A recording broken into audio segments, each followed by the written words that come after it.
झारखंड के पूर्व मुख्यमंत्री बाबूलाल मरांडी जी ने कल प्रेस कॉन्फ्रेंस किया और प्रेस कॉन्फ्रेंस करके बता रहे थे किस तरीके से आदिवासियों का कन्वर्जन हो रहा है। उन्होंने बताया कि जो मुंडा आदिवासी हैं वो लगभग 33% कन्वर्ट हो चुके हैं, क्रिश्चियन बन चुके हैं, यानी 1/3 आदिवासी क्रिश्चियन बन चुके हैं। यही हालत आपके छत्तीसगढ़ में है, यही हालत आपके उड़ीसा में आदिवासियों की है, यही हाल महाराष्ट्र के आदिवासियों की है। तो जहाँ जहाँ आदिवासी हैं, जहाँ जहाँ ट्राइबल्स हैं, वहाँ लगभग 1/3 कन्वर्जन हो चुका है और वहाँ पे इस्लामिक कन्वर्जन कम, क्रिश्चियन कन्वर्जन ज़्यादा हो रहा है। पंजाब में भी लगभग 1/3 कन्वर्जन हो चुका है। वहाँ पे नशेड़ी बना के कन्वर्ट किया जा रहा है, ड्रग बांट के कन्वर्ट किया जा रहा है। अब सवाल ये है कि बाबूलाल मरांडी जी जो झारखंड के मुख्यमंत्री रह चुके हैं, वो ये तो बता रहे हैं कि 1/3 आदिवासी कन्वर्ट हो गए, लेकिन ये नहीं बता रहे हैं कि कन्वर्जन रुकेगा कैसे।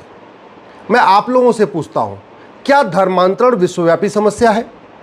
क्या धर्मांतरण लाइलाज समस्या है? क्या धर्मांतरण दुनिया के सभी देशों में हो रहा है? क्या धर्मांतरण चीन, जापान, सिंगापुर में हो रहा है? क्या धर्मांतरण अरब, दुबई, कुवैत, अबू धाबी में हो रहा है? यदि नहीं तो इसका मतलब धर्मांतरण न तो लाइलाज समस्या है, न पूरी दुनिया में समस्या है, न विश्वव्यापी समस्या है। अब आ जाते हैं संविधान के ऊपर। क्या भारत का संविधान धर्मांतरण की इजाज़त देता है? बिल्कुल नहीं देता। आर्टिकल 25 में बहुत साफ साफ लिखा है, फ्रीडम ऑफ रिलीजन तो है, लेकिन अब फ्रीडम ऑफ कन्वर्जन नहीं है। Freedom of religion subject to public order, health and morality है। तो भारत का संविधान भी धर्मांतरण की इजाज़त नहीं देता। तो सवाल ये है, फिर धर्मांतरण हो क्यों रहा है? धर्मांतरण कैसे रुकेगा? बाबूलाल मरांडी जी की प्रेस कॉन्फ्रेंस मैंने देखा, मैं यही सोच रहा था कि अगर डॉक्टर जिसको बीमारी ठीक करना है वही केवल दवा की बात करे, वो केवल बीमारी की बात करेगा और वो अपनी व्यवस्था दिखाएगा, तो फिर इलाज कौन करेगा? आखिर मुख्यमंत्री रहते हुए बाबूलाल मरांडी जी ने धर्मांतरण को राष्ट्र की सुरक्षा के लिए खतरा क्यों नहीं घोषित किया? मुख्यमंत्री रहते हुए बाबूलाल मरांडी जी ने धर्मांतरण को देश की एकता, अखंडता के लिए खतरा क्यों नहीं घोषित किया? मुख्यमंत्री रहते हुए बाबूलाल मरांडी जी ने धर्मांतरण को देशद्रोह क्यों नहीं घोषित किया?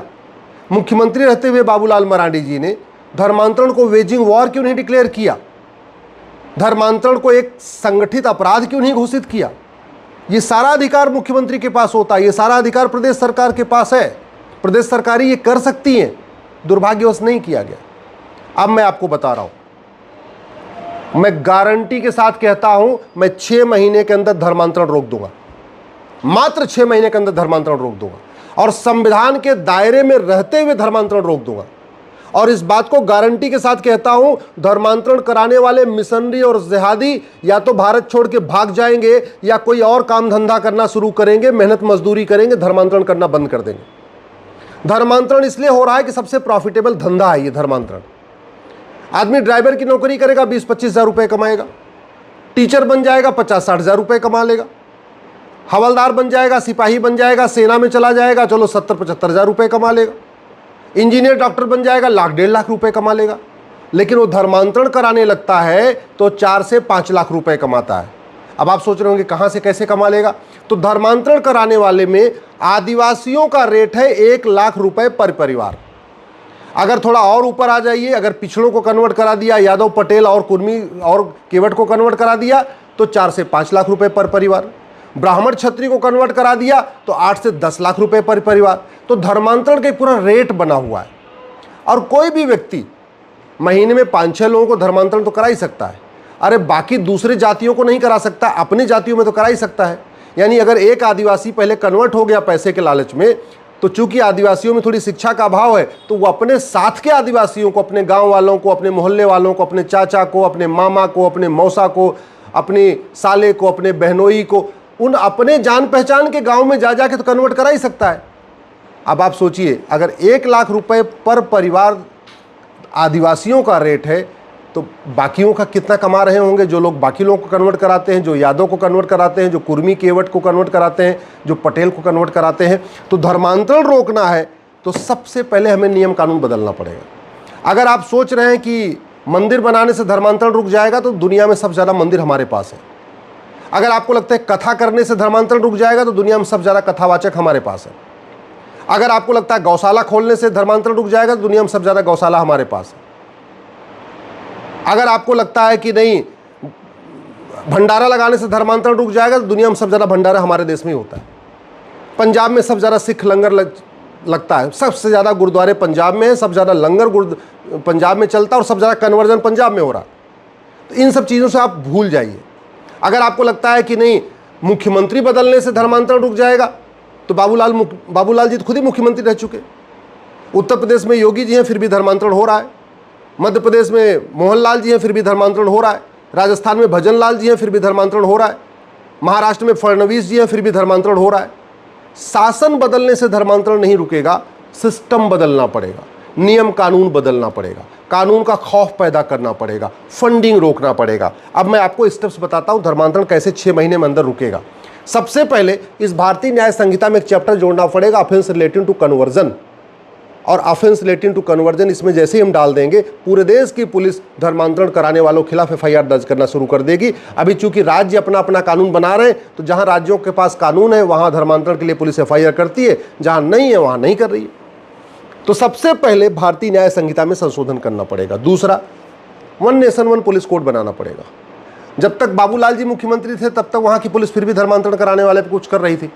अभी शिबू सोरेन की सरकार आ गई है, झारखंड मुक्ति मोर्चा की, वो कुछ नहीं कर रही है। इसका मतलब ये हुआ पुलिस वही है, थानेदार वही है, कप्तान वही है, CO वही है, डिप्टी SP वही है, लेकिन सरकार बदलने के साथ धर्मांतरण के मामले में उसका रुख बदल जाता है। तो इसलिए बदल जाता है क्योंकि 1861 के पुलिस एक्ट के कारण पुलिस सत्ता की गुलाम बनी हुई है। तो पुलिस को स्वतंत्र बनाना पड़ेगा, पुलिस को निष्पक्ष बनाना पड़ेगा, पुलिस को सत्ता की चंगुल से बाहर निकालना पड़ेगा। और वो तभी हो सकता है जब 1861 का पुलिस एक्ट बदले, पुलिस चार्टर लागू हो और पुलिस रिफॉर्म हो। आपको धर्मांतरण को राष्ट्र की सुरक्षा के लिए खतरा घोषित करना पड़ेगा। राष्ट्र की सुरक्षा के लिए जो खतरा है उससे निपटने के लिए हमारे पास NSA है, नेशनल सिक्योरिटी एक्ट है, इसको रासुका कहते हैं। लेकिन इसमें कहीं लिखा ही नहीं है कि धर्मांतरण राष्ट्र की सुरक्षा के लिए खतरा है। इसलिए कहीं पे भी पुलिस धर्मांतरण कराने वाले मिशनरियों, जिहादियों, उनके मददगारों पे NSA नहीं लगा रही है। धर्मांतरण रोकना है तो हमें धर्मांतरण को अनलॉफुल एक्टिविटी डिक्लेयर करना पड़ेगा। अनलॉफुल एक्टिविटी डिक्लेयर जो होती है उससे निपटने के लिए हमारे पास UAPA है। लेकिन पूरे देश में कहीं पे भी पुलिस, किसी भी सरकार की, किसी भी पार्टी की सरकार हो, कहीं पे भी धर्मांतरण कराने वाले मिशनरियों, जिहादियों और उनके मददगारों पे UAPA नहीं लग रहा है। तो इस कानून में हमको साफ साफ लिखना पड़ेगा धर्मांतरण एक अनलॉफुल एक्टिविटी है।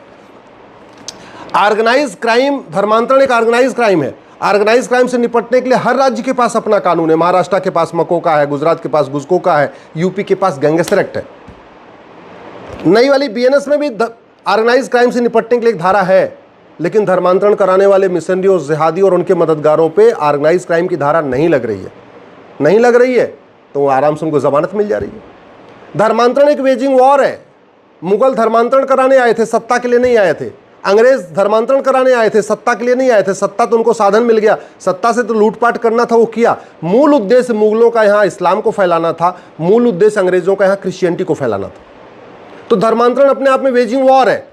मुगल आए, सत्ता हासिल किया, धर्मांतरण कराया। अंग्रेज आए, सत्ता हासिल किया, धर्मांतरण कराया। और वेजिंग वॉर के लिए पुरानी IPC में भी प्रावधान था, नई BNS में भी प्रावधान है, लेकिन हमने धर्मांतरण को वेजिंग वॉर डिक्लेयर ही नहीं किया है। नहीं किया है तो पुलिस लगा ही नहीं रही है धर्मांतरण कराने वाले मिशनरियों और जिहादियों के खिलाफ। धर्मांतरण से बड़ा कोई देशद्रोह हो ही नहीं सकता।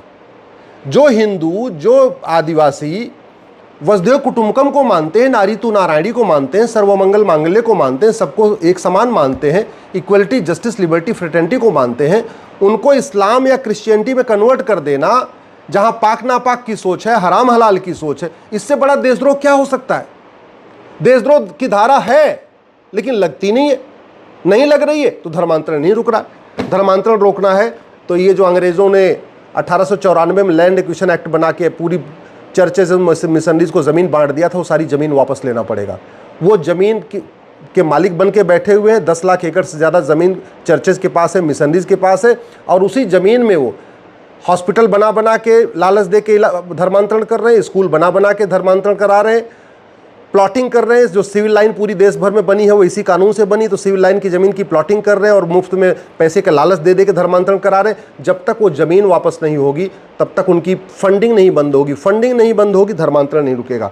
धर्मांतरण रोकना है तो वक्फ एक्ट में जो 40 लाख एकड़ ज़मीन वक्फ बोर्ड के पास है, इसको ऑडिट करके जो ज़मीनें, जो कागज़ दिखा पा रहे हैं वो ठीक है, नहीं तो सारी ज़मीन वापस लेना पड़ेगा। जो वक्फ बोर्ड की ज़मीनों से पैसा आ रहा है वो धर्मांतरण के काम आ रहा है। तो एक तो ज़मीन पे भी कब्जा है, जो उससे किराया आ रहा है, जो उससे कमाई हो रही है, वो धर्मांतरण में लग रही है, इसलिए वो ज़मीन वापस लेना पड़ेगा। 2010 में कांग्रेस ने FCRA कानून बनाया था। जब तक ये कानून खत्म नहीं होगा तब तक विदेशी फंडिंग नहीं रुकेगी, विदेशी फंडिंग नहीं रुकेगी तब तक धर्मांतरण नहीं रुकेगा। जब तक हम माइनॉरिटी को डिफाइन नहीं करेंगे तब तक ये माइनॉरिटी के नाम पे प्रोटेक्ट बने रहेंगे, तब तक ये माइनॉरिटी बन के मेजॉरिटी का धर्मांतरण कराते रहेंगे। इसलिए सबसे पहले माइनॉरिटी को डिफाइन करना पड़ेगा। जब तक नकली दवाओं का कारोबार चलता रहेगा तब तक इनकी फंडिंग नहीं बंद होगी, फंडिंग नहीं बंद होगी, धर्मांतरण नहीं बंद होगा। जब तक ये ड्रग्स जिहाद चल रहा है, ड्रग का कारोबार चलता रहेगा, तब तक इनको पैसा मिलता रहेगा, पैसा मिलता रहेगा तो इनकी फंडिंग नहीं बंद होगी, फंडिंग नहीं बंद होगी तो धर्मांतरण नहीं रुकेगा। जब तक नागरिकता कानून ऐसा हम बनाएंगे कि जो धर्मांतरण कराएगा, धर्मांतरण कराने वालों और उनके मददगारों की नागरिकता खत्म करने के नहीं कानून हम व्यवस्था करेंगे, तब तक धर्मांतरण नहीं रुकेगा। जब तक इनको भारत में भ्रष्टाचार है, जब तक पैसा लेके थानेदार ठीक से जांच नहीं करता, जज पैसा लेके ज़मानत दे देता है, जब तक ये प्रिवेंशन ऑफ करप्शन एक्ट नहीं बदलेगा तब तक धर्मांतरण नहीं रुकेगा। जब तक हवाला कारोबार नहीं रुकेगा, हवाला से फंडिंग नहीं बंद होगी, तब तक धर्मांतरण नहीं रुकेगा। जब तक काला धन नहीं रुकेगा तब तक धर्मांतरण नहीं रुकेगा, और काला धन तभी रुकेगा जब ये कानून बदलेगा। जब तक बेनामी लेन देन नहीं रुकेगा तब तक धर्मांतरण नहीं रुकेगा, और बेनामी लेन देन तभी रुकेगा जब ये कानून बदलेगा। और सबसे ज़्यादा ज़रूरी है मैकाले मदरसा मिशनरी एजुकेशन सिस्टम को बदला जाए, मॉन्टेसरी एजुकेशन सिस्टम को बदला जाए और भारत में समान शिक्षा लागू किया जाए, उससे धर्मांतरण रुकेगा। तो मैं पहले भी कह चुका हूँ, शासन बदलने से धर्मांतरण नहीं रुकेगा, धर्मांतरण की चर्चा करने से धर्मांतरण नहीं रुकेगा, सेमिनार कॉन्फ्रेंस करके धर्मांतरण नहीं रुकेगा, भंडारा चलाने से धर्मांतरण नहीं रुकेगा, गौशाला खोलने से धर्मांतरण नहीं रुकेगा, पूजा कथा करने से धर्मांतरण नहीं रुकेगा। और मैं गारंटी लेता हूं, अगर इन कानूनों को बदल दिया जाए 6 महीने के अंदर धर्मांतरण रुक जाएगा। जिस दिन हम धर्मांतरण कराने वाले मिशनरियों, जिहादी और उनके मददगारों की 100% प्रॉपर्टी जब्त करना शुरू कर देंगे, उनकी नागरिकता खत्म करना शुरू कर देंगे, उनको आजीवन कारावास फांसी पे चढ़ाना शुरू कर देंगे, गारंटी के साथ कहता हूं धर्मांतरण रुक जाएगा। सठे साठ्यम समाचरित भगवान श्री राम ने कहा था, सठे साठ्यम समाचरित भगवान कृष्ण ने कहा था, भय बिन होय न प्रीत, ये भगवान श्री राम ने कहा था। लोहा लोहे को काटता है, ये हमारे दादा परदादा कहते थे। जब तक इस भगवान राम, भगवान कृष्ण के सिद्धांत पे नियम कानून नहीं बनाएंगे तब तक धर्मांतरण नहीं रुकेगा। प्रेस कॉन्फ्रेंस करते रहें, चिल्लाते रहें, बोलते रहें, कोई फर्क नहीं पड़ने वाला है। लेकिन मैं गारंटी के साथ कहता हूं, अगर इन कानूनों को बदल दिया जाए धर्मांतरण 100% रुक जाएगा।